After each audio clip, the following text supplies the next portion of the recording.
ফুল যে গাছে ধরে সেদিকে তাকিয়ে বিশাল উচ্চতা ডিঙিয়ে লাফ দিয়ে বলো ছিঁড়ে আনো না হলে যাব ছেড়ে।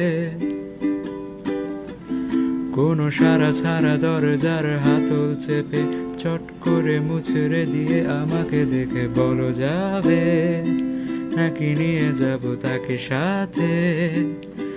ও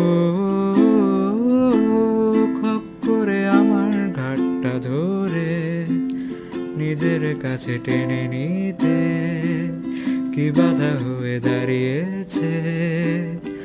ও না দেখে শুনে কিছু জানি নিজের আড়ালে লুকালে আমাকে তুমি ডুবালে। আমি কার পিছে নিজের জন্য যাব খেটে। তোকে বলেছে যে থেকে অন্যের জন্য মোমবাতি পানিতে না দিয়ে শুকাতে অন্যের জন্য